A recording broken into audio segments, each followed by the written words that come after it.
Hey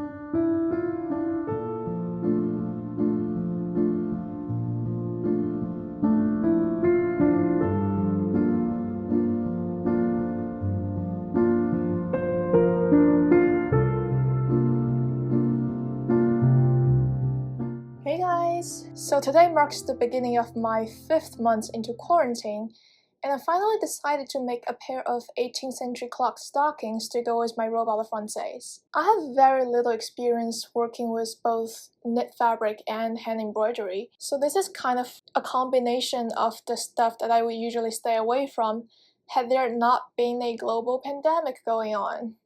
But anyway, I hope you find this video helpful, and let's get started! I should probably mention that my stockings are largely based on this pair of stockings from the V&A Museum. While the fabrics and stitching technique are completely different, I did copy the design for the clocks, which are the fancy embroidery around the gore. The fabrics I chose are 100% cotton knit.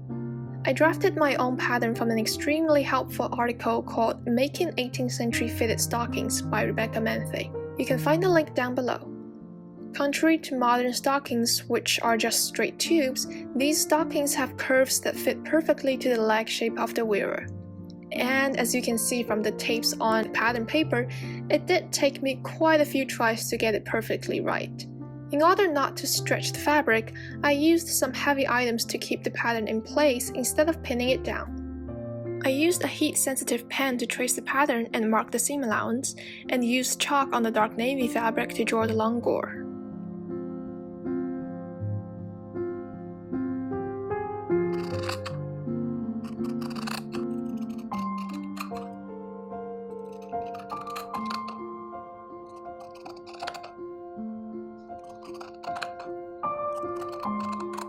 I then pinned the sole of the stocking to the rectangular middle part of the gore.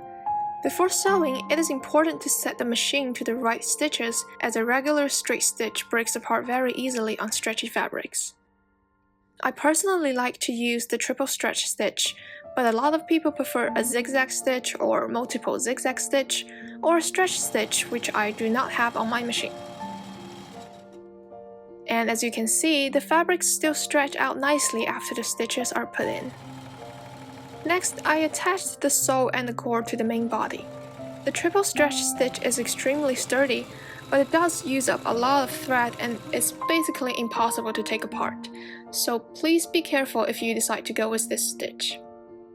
At this point, I realized that the extra seam allowance is kind of getting in the way, so I trimmed it down to about 1/8 of an inch or 3 millimeters. Next comes the embroidery.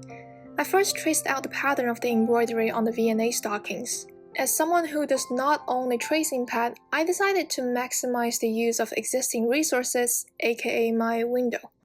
First, tape the template securely onto the window.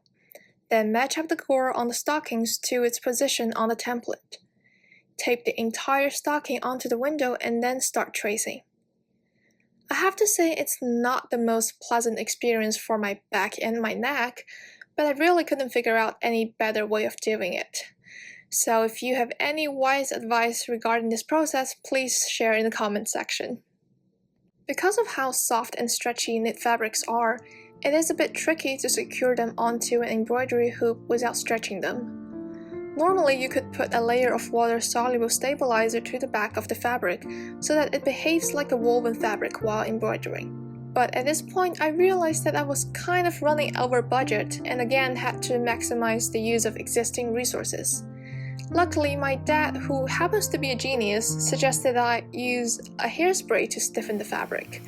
Surprisingly, it had worked extremely well.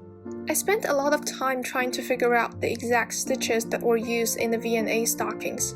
However, after failing quite a lot of times, I eventually decided to go with the stitches that I was more familiar with.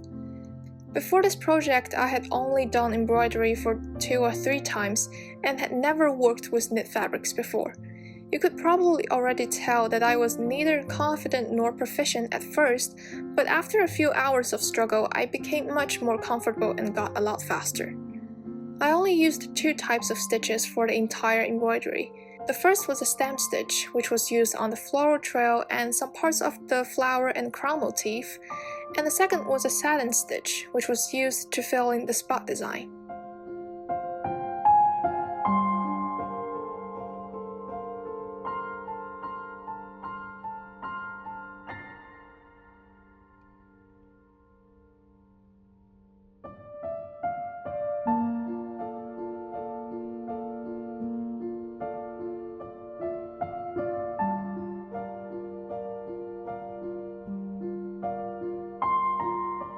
For an entire week, my daily activities only consisted of eating, sleeping, and embroidery. But I did get to watch 3 movies and the entire 24 episodes of Sense8, which, by the way, is one of the greatest shows I've ever watched. So, not complaining.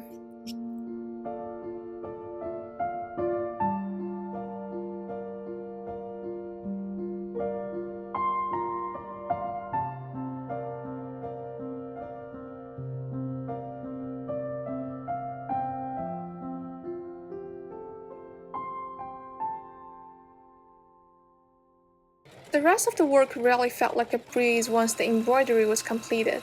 I finished the side seam on the stockings and trimmed the seam allowance down to 1/8 of an inch or 3 millimeters.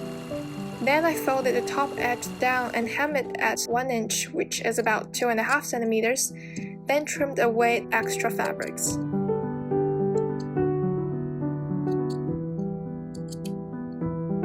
In the 18th century, people would tie garters around their stockings to prevent them from slipping down. Once I put on the stockings, I cut out 2 ribbons, each about 30 inches or 80 centimeters long, and tied them under my knees. Garters can be simple ribbons like mine, but a lot of times they are also highly decorated with exquisite embroidery, but that would be a project for another time.